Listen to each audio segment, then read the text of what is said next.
নামাজ। কেন? এই সময়টা বিকেল বেলা, পরন্ত বেলা, মানুষের মনে চায় বাজারে ঘুরতে, মনে চায় রাস্তায় আড্ডা দিতে, মনে চায় পার্কে ঘুরতে, মনে চায় বিনোদন করতে বিকাল বেলা।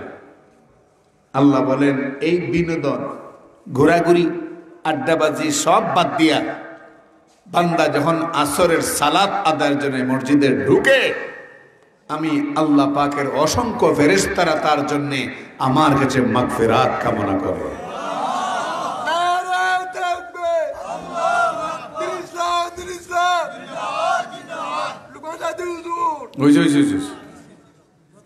ঠান্ডার মধ্যে তকবির দিলে ভালো করে দন লাগে, তকবিরে যদি ঠান্ডা হয়, দুই ঠান্ডায় সমস্যা।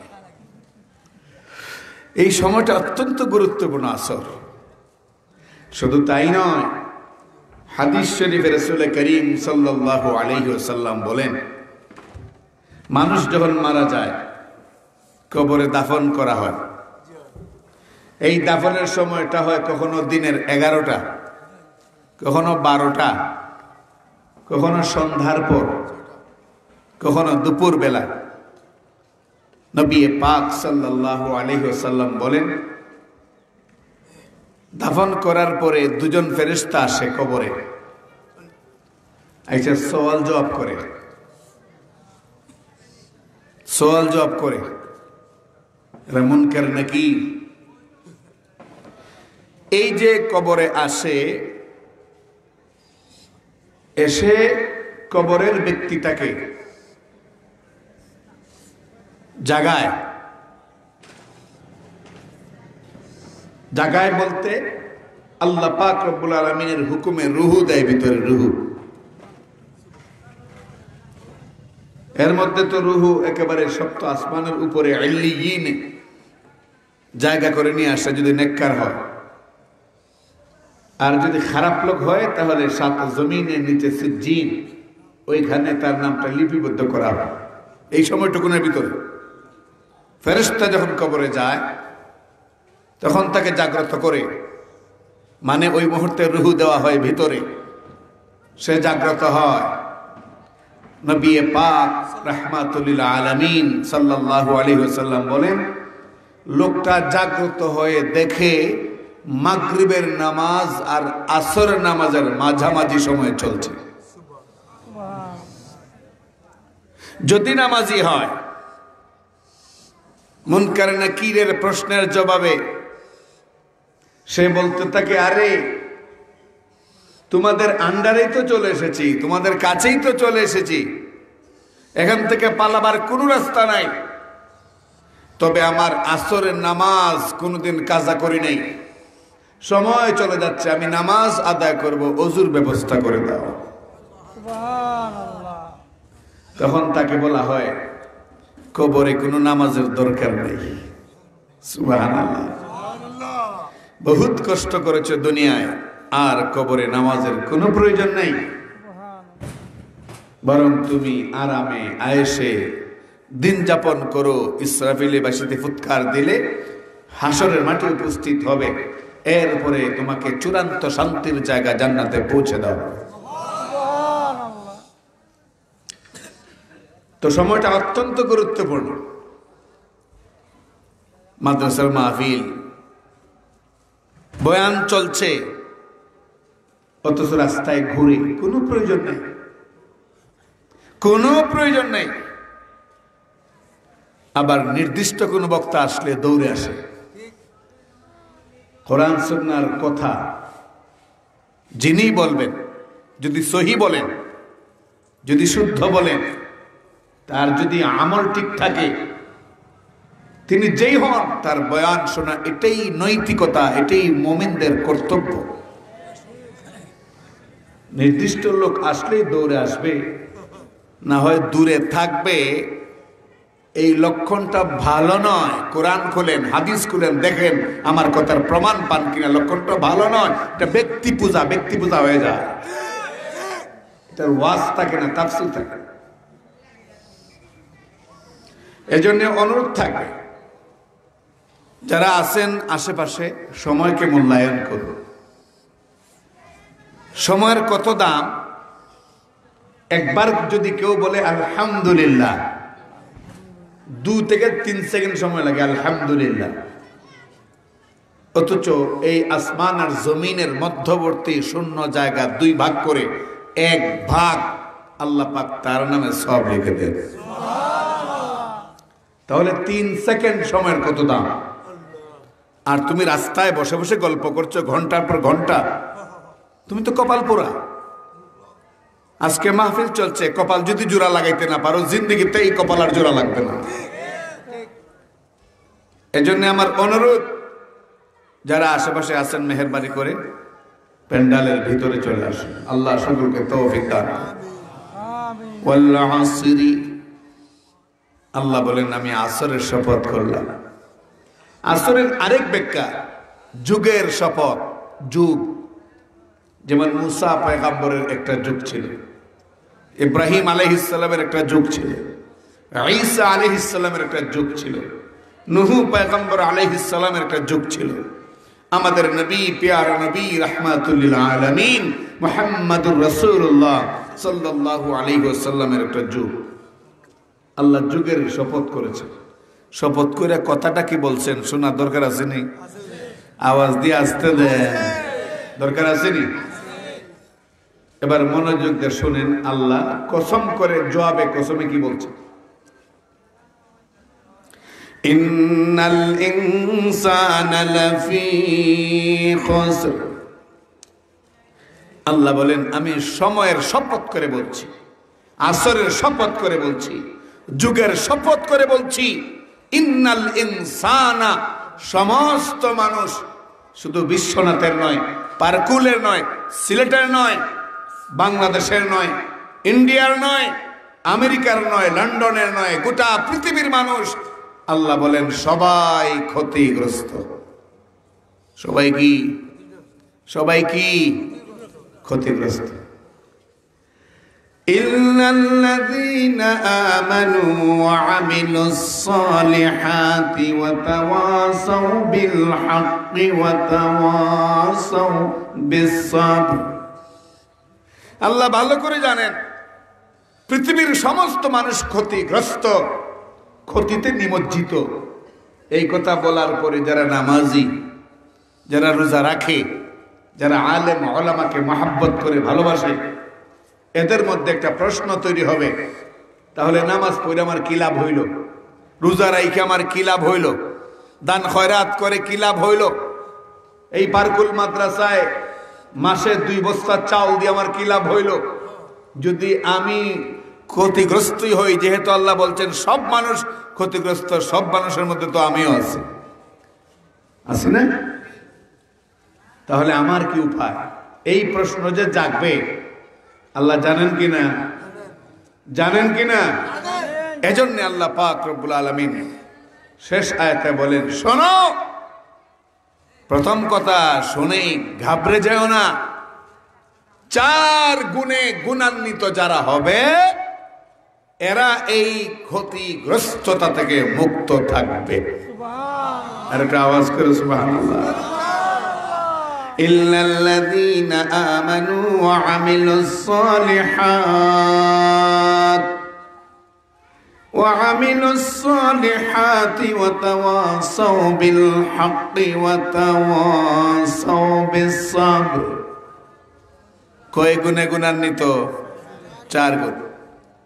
1 নাম্বার গুণ, রে দুনিয়ার মানুষ, সমস্ত মানুষ ক্ষতিগ্রস্ত বলার সাথে সাথে মন ভেঙ্গো না, ঘাবড়ে যেও না। 4 গুণে গুণান্বিত হতে পারলে এই ক্ষতিগ্রস্তদের কাফেলা থেকে তোমার নাম বাদ পড়ে যাবে, সফল ব্যক্তিদের কাফেলায় তোমার নাম যুক্ত হয়ে যাবে। 1 নাম্বার গুণ, ইল্লাল্লাযীনা আমানু। ইল্লাল্লাযীনা আমানু, আল্লাহ বলেন যারা খাঁটি ঈমানদার। কি ঈমান? জোরে বলেন, কি ঈমান? খাঁটি ঈমান, সাধারণ ঈমান নয়। খাঁটি ঈমান, যে ঈমানে কোন রকম শিরিক বেদাত কুফরের গন্ধও থাকবে না, এটা হলো খাঁটি ঈমান। বর্তমান এই সময়ে বহু লোক নিজেকে দাবি করে যে আমি খাঁটি মুসলিম, খাঁটি ঈমানদার, অথচ দিন রাতের 24 ঘন্টার 23.5 ঘন্টার কর্মকাণ্ডই থাকে ঈমান বিরোধী, ইসলাম বিরোধী, শরীয়ত বিরোধী। জোরে বলুন ঠিক কিনা? দাবি করে মুসলমান, আবার বলে যে আমি প্রতিদিন 70-80 রাকাত নামাজ পড়ি। পাগলে কিনা কয় আর ছাগলে কিনা বক্ষণ করবে। প্রতিদিন 70-80 রাকাত নামাজ পড়ি মুখে বলে, অথচ দেখা যায় হিন্দুদের দুর্গা পূজায় গিয়ে নর্তকীদের সাথে রঙের খেলা খেলে। কিন্তু বক্তৃতায় বলে আপনাদের আলেমদের থেকে আমার ইসলাম শিখতে হবে না, আপনাদের আলেমদের থেকে ঈমান শিখতে হবে না, আমি প্রতিদিন 70-80 রাকাত নামাজ পড়ি। আমার তো সন্দেহ হয় জিন্দেগিতে নামাজ পড়ে না, আমার যথেষ্ট সন্দেহ জিন্দেগিতে নামাজ পড়ে না। কারণ কোন নামাজি ব্যক্তি কখনো, আল্লাহর কসম করে বলছি, কোন নামাজি ব্যক্তি আলেম বিদ্বেষী হতে পারে না। পারে? কোনদিনও পারে। তাহলে ঈমানটা কেমন ঈমান লাগবে? ওই 4 গুণের প্রথম গুণ খাঁটি ঈমান, নির্ভেজাল ঈমান, যে ঈমানে কোনো ভেজাল থাকবে না। আজকে সমাজের অসংখ্য মানুষের ঈমানে ভেজাল। সে বলে আমি আল্লাহকে মানি, আল্লাহ পাকের দ্বীন আমি গ্রহণ করছি, আমি ইসলাম মানি, অথচ তার কর্মকাণ্ড থাকে ইসলামের বিরুদ্ধে। সে মাদ্রাসার বিরুদ্ধে অবস্থান নেয়, মসজিদের বিরুদ্ধে অবস্থান নেয়, ওয়াজ মাহফিলগুলো বন্ধ করবার ষড়যন্ত্র করে, আলেমদের হাতে হাত করা পরাবার ষড়যন্ত্র করে, অথচ দাবি করে সে মুসলমান। বুঝা গেল তার মুখে একটা বুকে একটা, মুখে আর বুকে যখন ভিন্ন ভিন্ন জিনিস থাকে তখন এটাকে শরীয়তের পরিভাষায়, কোরআনের ভাষায় বলা হয় মুনাফিক। কি বলা হয়? আর মুনাফিকের ঈমান কখনো খাঁটি নয়। তাহলে ঈমান হতে হবে খাঁটি ঈমান, যে ঈমানে কোনো শিরিক থাকবে না, যে ঈমানে কোনো বেদাত থাকবে না, যে ঈমানে বিন্দু মাত্র কোনো সন্দেহ থাকবে না, যে ঈমানে পরিপূর্ণভাবে আল্লাহর উপরে তাওয়াক্কুল, আল্লাহর সেই সার্বভৌমের উপরে তার বিশ্বাস থাকবে, এটা হলো খাঁটি ঈমান। ইল্লাল্লাযীনা আমানু, সমস্ত মানুষ ক্ষতিগ্রস্ত। 4 গুণে গুণান্বিত ব্যক্তি বর্গরা ক্ষতি থেকে মুক্ত। আল্লাহ বলেন প্রথম গুণ খাঁটি ঈমান। খাঁটি নবী পাক সাল্লাল্লাহু আলাইহি ওয়াসাল্লাম বলেন যারা খাঁটি ঈমানদার এদের কত দাম! সুবহানাল্লাহ, এদের কত দাম! নবীজি বলেন খাঁটি ঈমানদারের জন্য আসমানে আল্লাহ পাক 2টা দরজা খুলে রেখেছেন। বন্ধুরা আমার, ওই 2টা দরজার মধ্যে একটা দরজা দিয়া খাঁটি ঈমানদারের রিজিক আল্লাহ দুনিয়াতে নামায়া দেন, আর একটা দরজা দিয়ে আল্লাহ পাক খাঁটি ঈমানদারের আমলগুলো উপরে তুলে। সুবহানাল্লাহ।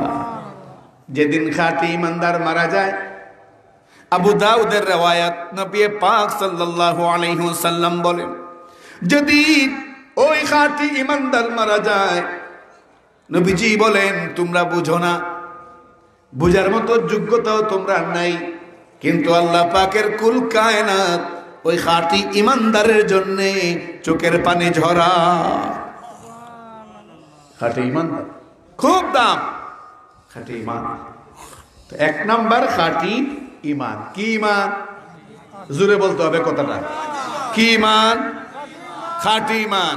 এটা এজন্যই বারবার বলাচ্ছি যে আমরা যেন সতর্ক থাকি, যে কেউ ঈমানদারের বুলি দিলেই যেন ভক্ত না হয়।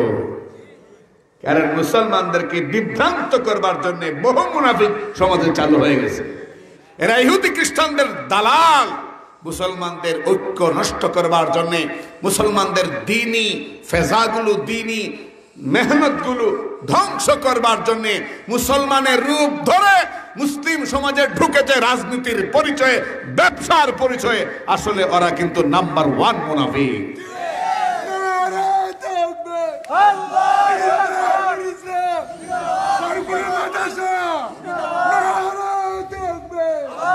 এক নাম্বার খাঁটি ইমান। এক নাম্বার কি?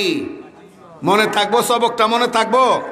ওয়াজ তো করবেন যারা আসবেন, বড়রা যারা আসবেন তারা বয়ান করবেন, লম্বা টাইম নিয়ে বয়ান করবেন, গভীর পাণ্ডিত্যের পরিচয় দিয়ে বয়ান করবেন। আমি ছোটখাটো মানুষ, মাগরিবের পরে ফাঁকা সময়টা একটু দু একটা সবক আপনাদেরকে শোনাই, এতে আমারও লাভ হবে, আপনাদেরও লাভ হবে। এক নাম্বার খাঁটি ঈমান। যেই 4 গুণ থাকলে ক্ষতিগ্রস্তদের দল থেকে আল্লাহ মুক্ত করে এনে সফল ব্যক্তিদের কাতারে দাঁড় করে দিবেন। এই 4 গুণের প্রথম গুণ খাঁটি। পেটে ব্যথা ধরছে, বস বলে ফেললেন, হ্যাঁ শুটকির ভর্তা খাইছিলাম, পেটে ব্যথা করছে। বন্ধু বলেন তো শুটকির কোনো ক্ষমতা আছে? ও বন্ধু, সিলেটি বন্ধু, একটু মেহেরবানি করে আওয়াজ করে বলেন ভর্তার কোনো ক্ষমতা আছে? তো আপনি বিশ্বাস করেন যা কিছু করেন আল্লাহ করেন, আবার শুটকির উপরে মুসিবত কেন? এটাকে খাঁটি ঈমান বলে? এটা বলা যাবে না। রাস্তায় সুপারির সুলা ফেলায় রাখে, আপনাদের সিলেটে মনে হয় নাই? আমি একবার জিজ্ঞেস করলাম একজনকে, কারণ কি? এতদিন তো শুনতাম রাস্তায় রডের বদলে বাঁশ দেয়, এখন তো দেখতেছি রডের সাথে সাথে চুলাও দেয়, সুপারির চুলা করো নাকি? তো আমাকে একজন বলল, হুজুর, কিছু মানুষের বিশ্বাস যে সুপারির চুলা যদি রাস্তায় বিছিয়ে দেওয়া হয় আর মানুষ যদি পারায়, তাহলে সুপারি গাছে সুপারি বেশি আয়। তাহলে বোঝা গেল সুপারি বেশি আওয়ার কারণ হিসাবে মানুষের পারাপারিরে কি করছে? বরকত হিসাবে গ্রহণ করছে। আচ্ছা বলুন তো, মানুষের পারাপারি থেকে সুপারি কম ধরে আর বেশি ধরে, না আল্লাহর হুকুমে ধরে? অথচ তুমি বছর বছর হজ করো, বড় ইমানদার, এইয়া লম্বা দাড়ি আর এইয়া বড় পাগড়ি, আর তুমি সুলা ভালাও রাস্তায়, তুমি পূর্ণ ইমানদার হতে পারো নাই। তওবা করো, ইমানকে আবার শুধরাও, আর না হয় এই ইমান নিয়ে কবরে গেলে মুক্তি না। তাহলে এক নাম্বার কি? খাঁটি। মনে থাকবে তো ইনশাআল্লাহ সবকটা? খাঁটি ঈমান। যা কিছু হয় কার পক্ষ থেকে হয়। রোগ সুখ কে দেন? মৃত্যু কে দেন? অতএব আমার করুণা হলে আমি মারা যাব, এই বিশ্বাস কোন ঈমানদারের বিশ্বাস নয়। দেখুন, ঈমানদারের বিশ্বাস, কারণ করুণার হাতে মরণের কোন শক্তি। আর করুণা তো বেচারা এমন পাওয়ারলেস, আমরা চোখেও দেখি না, ঠিক না? মরণের মালিক আল্লাহ। বলতে হবে আল্লাহ যদি হুকুম করেন তাহলে করোনা নামক রোগে আমার মৃত্যু হতে পারে আল্লাহর হুকুমে। আল্লাহর হুকুম ছাড়া করোনার বাপের ক্ষমতা নাই। অতএব নবীর সুন্নত মুসাফাহা মুআনাকা বাদ দিয়া করোনা ছোঁয়াচে রোগ এই মনে করে দূরে থাকা, এটা কিন্তু ইহুদি খ্রিস্টানদের শিখিয়ে দেওয়া দালালি। যারা কোন ঠিক কিনা আওয়াজ করে বলুন ঠিক কিনা। 2 নাম্বার, ওয়া আমিলুস সালিহাত। আল্লাহ পাক বলেন ক্ষতিগ্রস্তদের মিছিল থেকে যদি মুক্ত হতে চাও, 2 নাম্বার গুণ অর্জন করো, আমিলুস সালিহাত, নেক আমল। সুবহানাল্লাহ।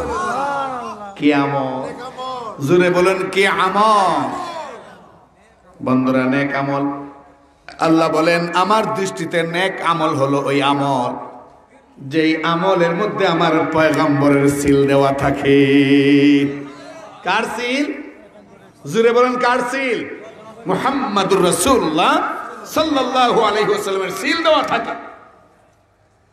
মহান আল্লাহ বলেন আমি পয়গম্বরকে তোমাদের মডেল বানাইয়া পাঠাইছি। এমন কোন ইবাদত নাই যে ইবাদত আমার পয়গম্বর করেন নাই বা আমি করাই নাই। আমার পয়গম্বরকে দিয়ে আমি সব করাইছি। অতএব তুমি যে কোনো আমল করবা, আমার পয়গম্বরের আমলের সাথে যদি মিল থাকে অ্যাকসেপ্টেড, গ্রহণযোগ্য। আর যদি আমার পয়গম্বরের আমলের সাথে মিল না থাকে, তুমি যত সময় নেই আদায় করো, আমি আল্লাহর কাছে কানা করির দাম নাই। আওয়াজ করে বলুন ঠিক কিনা? মুহতারাম হাজিরিন, ও সিলেটের মুসলমান, জানতে চাই পেয়ারা নবী মুহাম্মদ সাল্লাল্লাহু আলাইহি ওয়াসাল্লাম জীবনে কোনোদিন মাজারে বাতি জ্বালাইছেন? এমন কোন হাদিস কি শুনেছেন? এত জীবন যাবত ওয়াজ শুনেন, বয়ান শুনেন, কোন আলেম কি বলছেন যে আল্লাহর নবী কবরে বাতি জ্বালাইছেন? তাহলে বোঝা গেল কবরে বাতি জ্বালানো এটা নেক আমল নয়। নেক আমল যদি হইতো আল্লাহর নবীর আমলের মধ্যে, তার জমানায়, তার কর্মের মধ্যে তালিকায় পাওয়া যেত। নবীজির কর্মের তালিকায় নাই, নবীজির কর্মের তালিকায় মাজারে বাতি জ্বালানো নাই। অতএব কোন খাঁটি ঈমানদার কখনো নেক আমল মনে করে মাজারে বাতি দিতে পারে?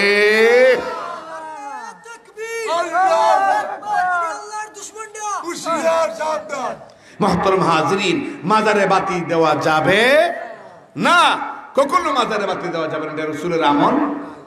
মুহতারাম হাজিরিন, নবী পাক সাল্লাল্লাহু আলাইহি ওয়াসাল্লাম নামাজ পড়েছেন। নামাজ আল্লাহ নবী যেইভাবে নামাজ আদায় করেছেন, এইভাবে নামাজ আদায় করলে নবীর সিল হয়, এই নামাজ আল্লাহর কাছে পৌঁছে যায়।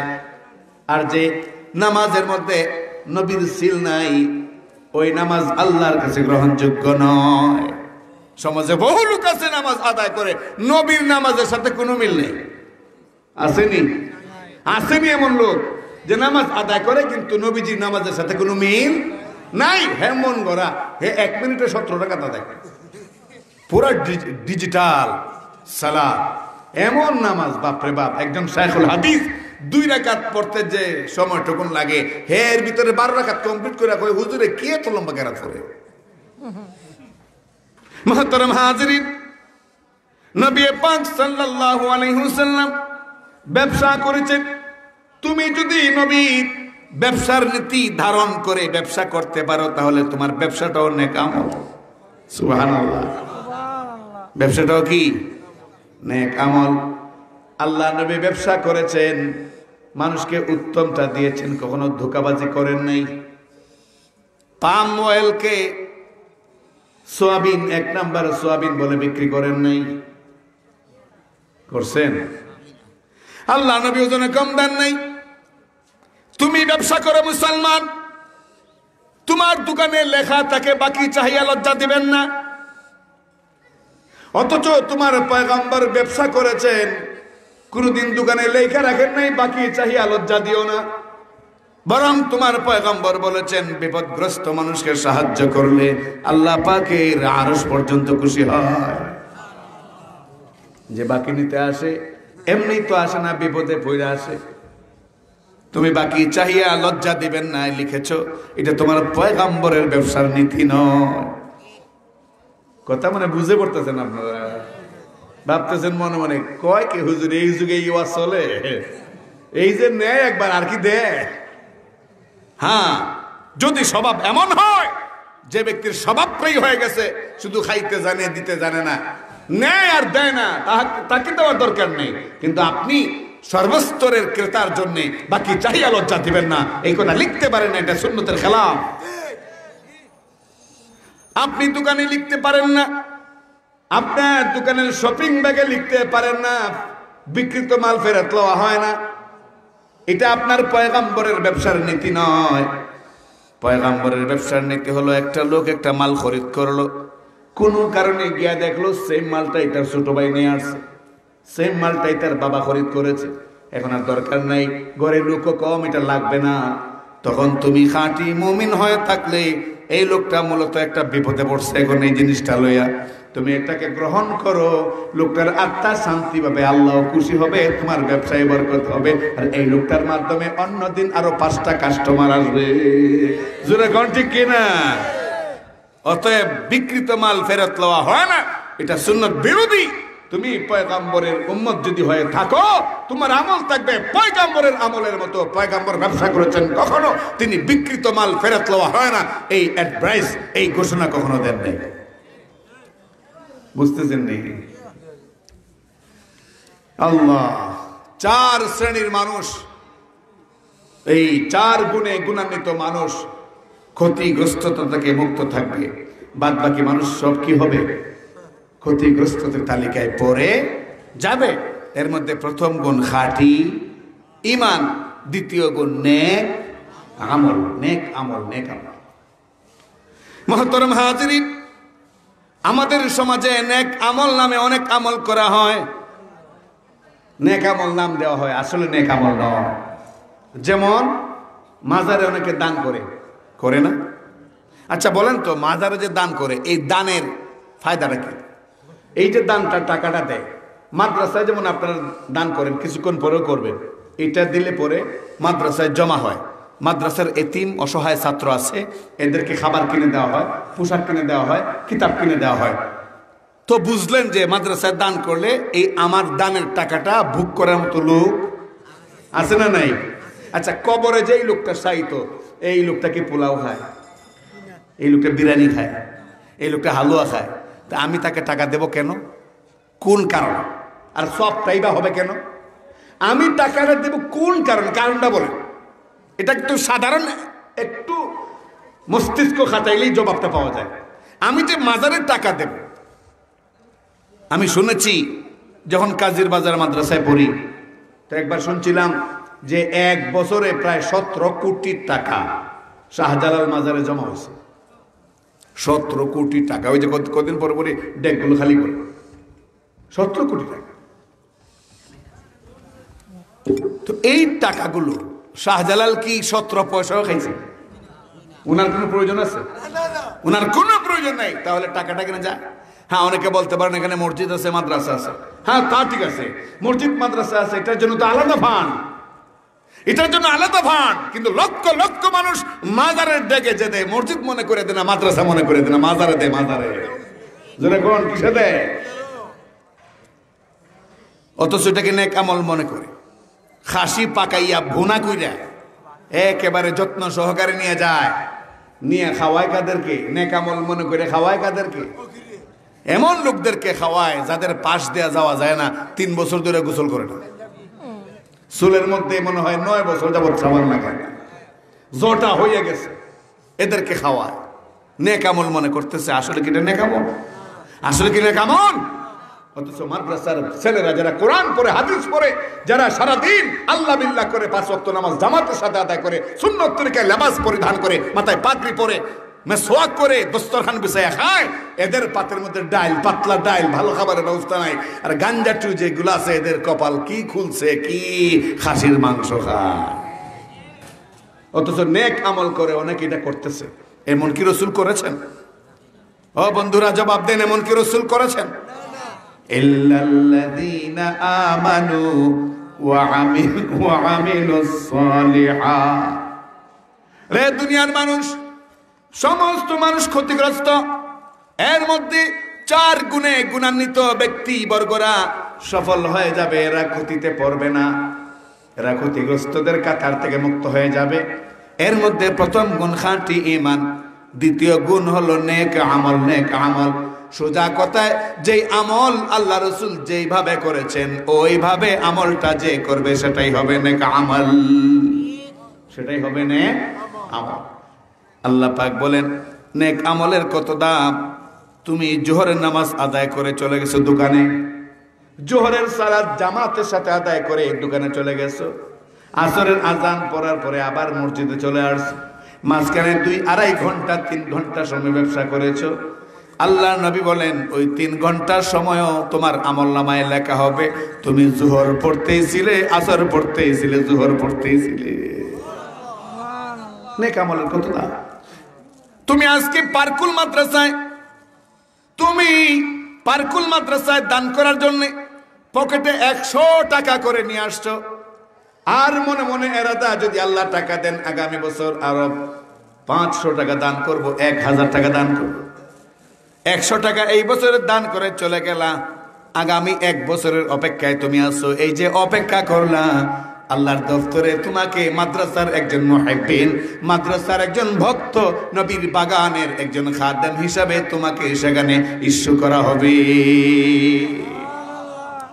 নেক আমলের কত দাম, নেক আমলের কত দাম। আল্লাহ ইল্লাল্লাযীনা আমানু, 2 নম্বর হলো কি? নেক তিন নাম্বার ওয়াতাওয়াসাউ বিল হক, হকের উপদেশ দিবে। সুবহানাল্লাহ। হকের উপদেশ দিবে, সত্যের পয়গাম পৌঁছায় দিবে, মানুষকে সত্যের দাওয়াত দিবে, হকের পক্ষে মানুষকে আহ্বান করবে। এটা তিন নাম্বার গুণ। তিন নাম্বার গুণ। আচ্ছা, এই গুণের আগে কি লেখা আছে এগুলো শুধু আলেমদের জন্য?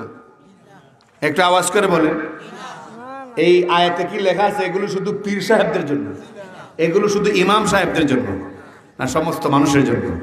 সমস্ত মানুষের জন্য। তিন নাম্বার গুণ হকের পক্ষে দাওয়াত দেওয়া। কিন্তু আফসোস, আফসোস, আজকে এই জাতির কপাল পুড়ে গেছে, এই জাতির কপাল পুড়ে গেছে। যারা হকের পক্ষে দাওয়াত দেয়, ইসলামের পক্ষে মানুষকে আহ্বান করে, আজকে এদেরকে বিভিন্ন অবিধায় অভিষিক্ত করে, অভিহিত করে এদেরকে কলঙ্কিত করার চেষ্টা চলছে। এদেরকে কলঙ্কিত করা হচ্ছে, ওদের বয়ান বন্ধ করে দেওয়া হচ্ছে, ওদের ওয়াজ বন্ধ করে দেওয়া হচ্ছে। এরা হকের পক্ষে দাওয়াত দিচ্ছে, বাতিলের বিরুদ্ধে কথা বলছে। আজকে এদেরকে জঙ্গি, এদেরকে রাজাকার, এদেরকে বিভিন্ন খারাপ অবিধায় অভিহিত করা হচ্ছে। বলুন ঠিক কিনা?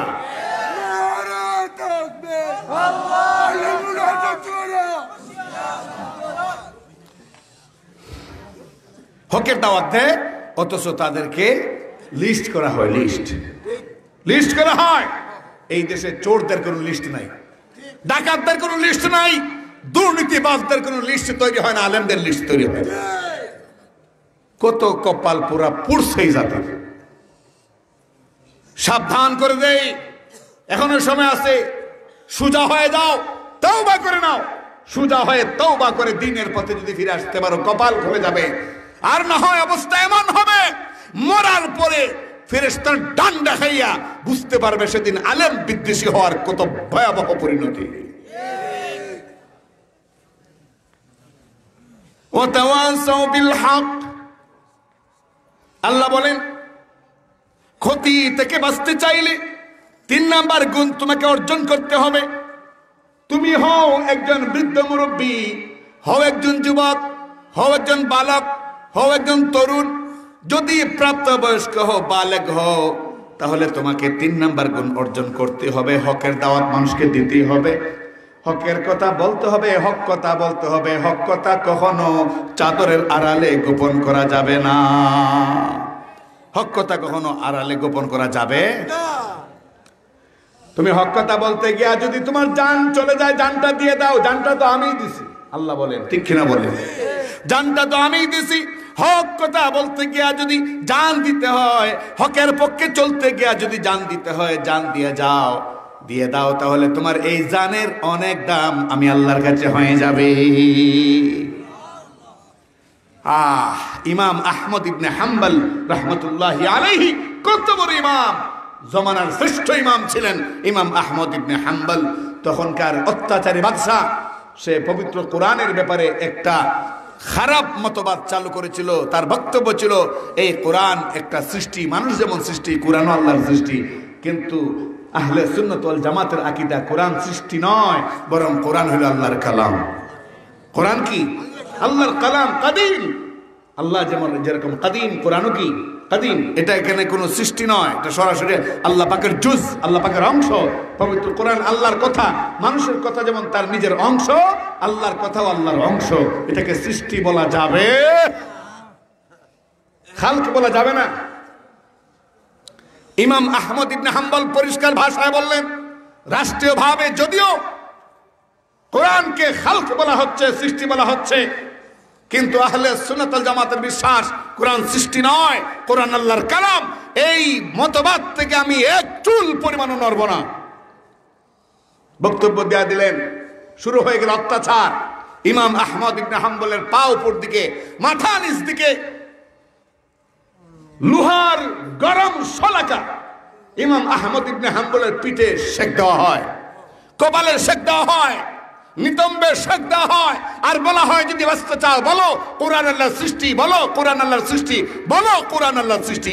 ইমাম আহমদ ইবনে হাম্বল বলেন, জান চলে যাবে, আমার এই জানটা, আমার এই প্রাণটা আল্লাহ যদি 100 বার সৃষ্টি করে দেন, তবু আমি বলবো কোরআন আল্লাহর সৃষ্টি নয়, কোরআন আল্লাহর কালাম।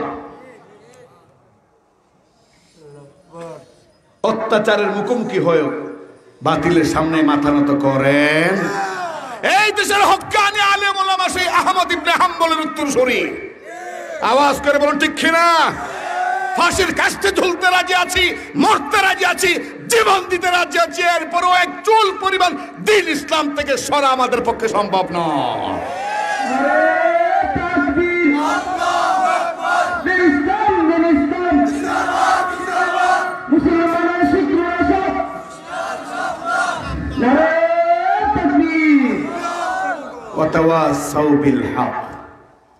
আল্লাহ নবী বলেন, দ্বীনের পথে তুমি চলবা, দ্বীনের কথা বলবা, দ্বীনের রাহনুমাই করবা, দ্বীনের পয়গাম মানুষের কাছে পৌঁছায় দিবা।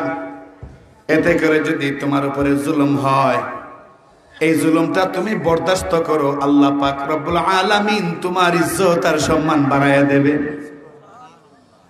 প্যারা নবী মুহাম্মদ রাসূলুল্লাহ সাল্লাল্লাহু আলাইহি ওয়াসাল্লাম বদরের যুদ্ধের দিন লক্ষ্য করে দেখেন, কাফেরদের সংখ্যা অনেক বেশি, 3 গুণ বেশি, 1000, মুসলমানরা মাত্র 313 জন।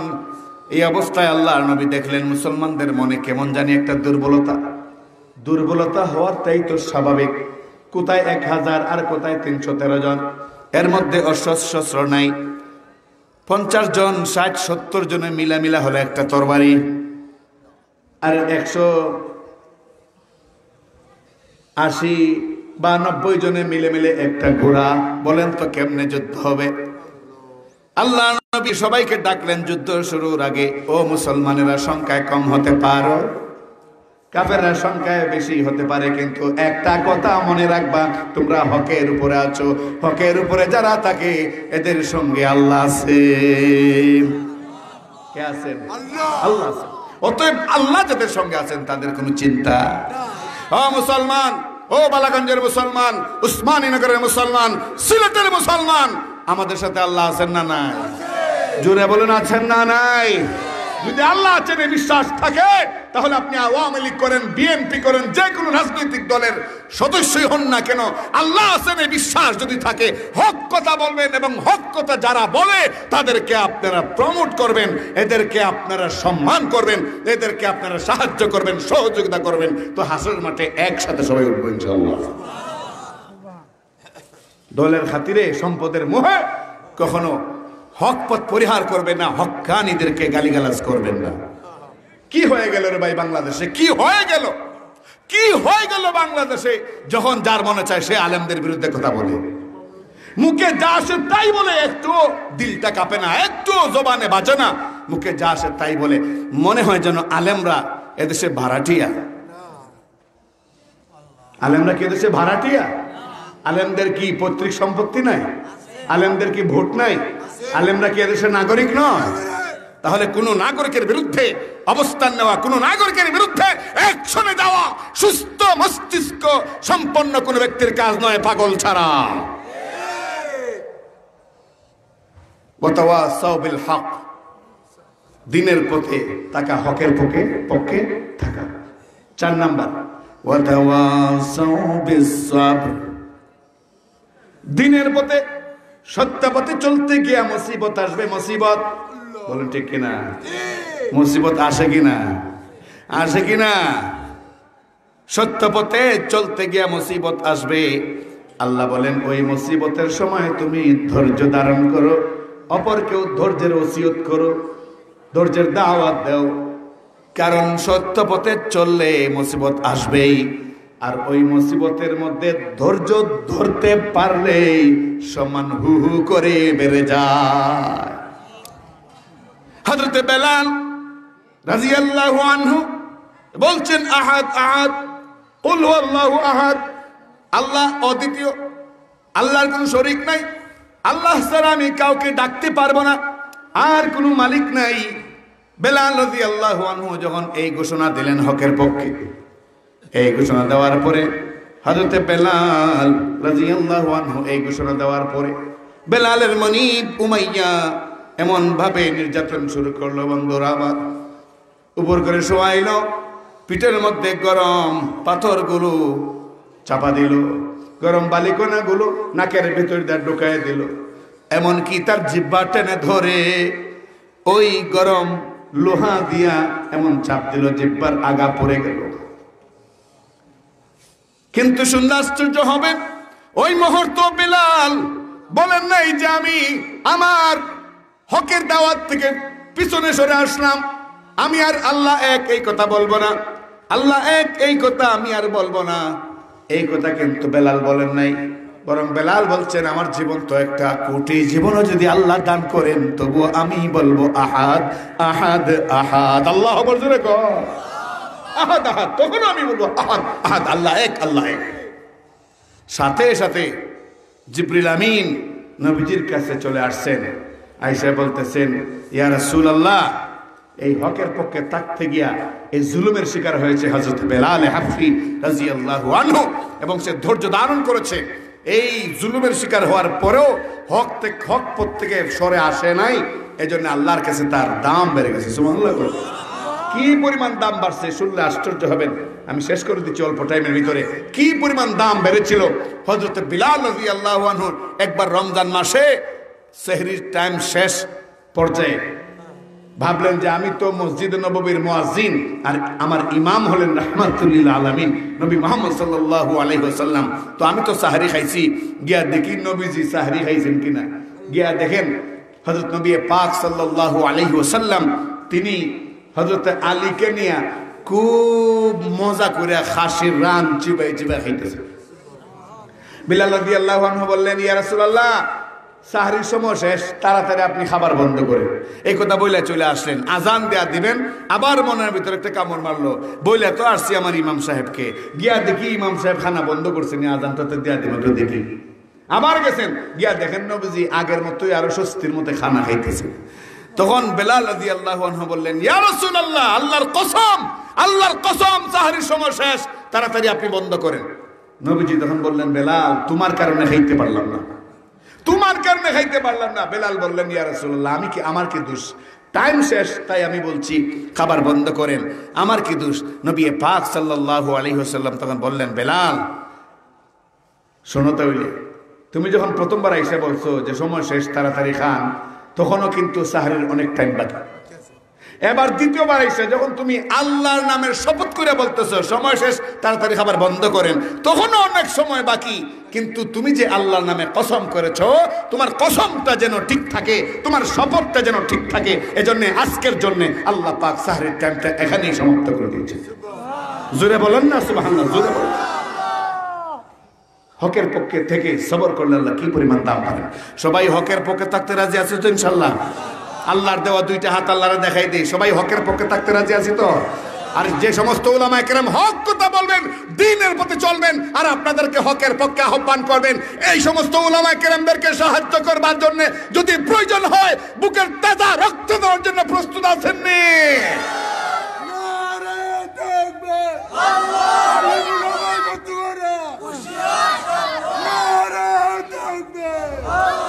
আল্লাহ কবুল করুন। বয়ান এখানে শেষ, বয়ান এখানে শেষ। বাকি আমরা কোথায় বসছি? কোথায় বসছি? মাদ্রাসার মাহফিলে। আপনাদের কি সৌভাগ্য, মাদ্রাসার মসজিদের মাঝখানে ডাইরেক্ট জান্নাতের অংশ। সুবহানাল্লাহ, ডাইরেক্ট জান্নাতের অংশ। রাসূলের হাদিস রাউযাতুল মিন রিয়াজিল জান্নাহ। জান্নাতের অসংখ্য বাগানের মধ্যে প্রত্যেকটা দিনই মাহফিল এক একটা বাগান। তো মাদ্রাসার মাহফিল মাগরিবের পরে মাত্র শুরু হয়েছে, ইনশাআল্লাহ রাত্রে 12টা 1টা 2টা 3টা পর্যন্ত চলবে। হযরত মাওলানা মুফতি সাখাওয়াত হোসেন রাজি দামাত বারকাতুহুম সম্ভবত 1টার সময় সে বয়ান করবে সম্ভবত। এরপর আল্লামা মুফতি ইয়াহিয়া মাহমুদ তিনিও এর আগে আসবেন। এরপরে আমাদের সকলের মহব্বতের মানুষ, শ্রদ্ধেয় ব্যক্তিত্ব, বিশিষ্ট গবেষক, আলেমে দ্বীন, সহজ সরল ভাষায় যিনি দ্বীনের কথাগুলো অল্প টাইমে জনসাধারণের মগজের ভিতরে ঢোকাই দেন, আল্লামা ফজলুর রহমান বানিয়াচঙ্গী হুজুর, হুজুর আসবেন। মুফতি সাহেব হুজুর আসবেন বরুণার। আরো অনেক বড় বড় ওলামায়ে কেরামগণ এখানে উপস্থিত হবেন। কি যে কপালটা লইয়াছে, আর আমি খালি মাঠে বক বক করে গেলাম। হ্যাঁ, তো যেহেতু আমি সূচনা, এজন্যে বড় দুর্দিন চলতেছে, খুব গভীর চক্রান্ত চলতেছে মাদ্রাসার বিরুদ্ধে। কারণ দুর্নীতিবাজেরা বুঝে, যারা অশুভ লক্ষণ নিয়ে ঘুরে, যারা বাতিলপন্থী এরা জানে মাদ্রাসা থেকে সমস্ত হকের সাউন্ড স্পিকারগুলো বের হয়, যেরকম ঠিক কিনা? এই যে সাউন্ড গ্রেনেড নাম দেয়, এরপরে অ্যাটম বোমা নাম দেয়, বিভিন্ন আলেমের নাম দেয়, এরা ভালো করে জানে এগুলো কোনো কলেজ ইউনিভার্সিটি থেকে আসে না, এগুলো সব মাদ্রাসা থেকে আসে। অতএব মাদ্রাসা বন্ধ করে দিতে পারলে আমাদের দুর্নীতির কথা আর কেউ বলবে না। এটা হলো তাদের মনের অভিলাষ। আমি বলি তোমরা সর্বনাশ, যেরকম ঠিক কিনা? তো এই মাদ্রাসা যেহেতু ধ্বংস করতে চায় একটা শ্রেণী, আমরা তাদের মোকাবেলা করবার জন্যে অসংখ্য পরিকল্পনা হাতে নিয়েছি। এর মধ্যে একটা পরিকল্পনা হলো এদের চোখের সামনে এদের কর্ণকুহরে আওয়াজ দিয়া আমরা জনগণের কাছ থেকে মাদ্রাসার নামে টাকা নেই, মাদ্রাসার ছাত্রদের জন্য টাকা নেই, আর বলি দেখ ছায়া দেখ মুসলিম উম্মাহ টাকা পয়সা দিয়া যায় মাদ্রাসা দাঁড় করায় রাখতে চায়। তোদের মতো হাতে গোনা কয়েকটা নাস্তিক মোরতাদ কিয়ামত পর্যন্ত চেষ্টা করলো মাদ্রাসার একটা পশম একটা ইটও সরাইতে পারবে না। আজ এখন যেহেতু মাগরিবের পরে আমি প্রথম, এই জন্য আমি এটা উদ্বোধন করে দেয়া যায়। আর আমার অনুরোধ থাকবে প্রত্যেক ওয়াইজ, প্রত্যেক আলোচক তিনি যত বড়ই হন আর মাঝারও হন আর ছোট হন, সবাই যেন মাদ্রাসার জন্যই আপনাদের কাছে হাত পাতেন, আমার অনুরোধ থাকবে। আমি সূচনা করে দেয়া যায়। সর্বপ্রথম এখানে যারা বসা আছেন, এই মুহূর্তে যারা বসা আছেন, আমি অনেক দূরের যাত্রী, অনেক বড় মুসাফির, ঢাকা থেকে এসে আবার ঢাকা, মাঝখানে প্রোগ্রাম আরো দুইটা, বালিদারা মাদ্রাসা, এরপরে হবিগঞ্জের দিগলবাগে আরেকটা প্রোগ্রাম, এটা শেষ করে আবার ঢাকা, লম্বা সফর, অনেক বড় মুসাফির। আমি আপনাদের জন্য ইনশাল্লাহ দোয়া করব। মাদ্রাসার জন্য নগদে নগদে আমার হাতে সরাসরি উঠে আইসা 1000 টাকার নোট কার কার হাতে আছে দেখে একটু, 1000 টাকার নোট কার কার হাতে আছে? 1000 টাকার নোট সরাসরি আমার হাতে দিয়া যান, সরাসরি আমার হাতে দিয়া যান। আত্মা শান্তি পাবে, মন শান্তি পাবে, দিল শান্তি পাবে।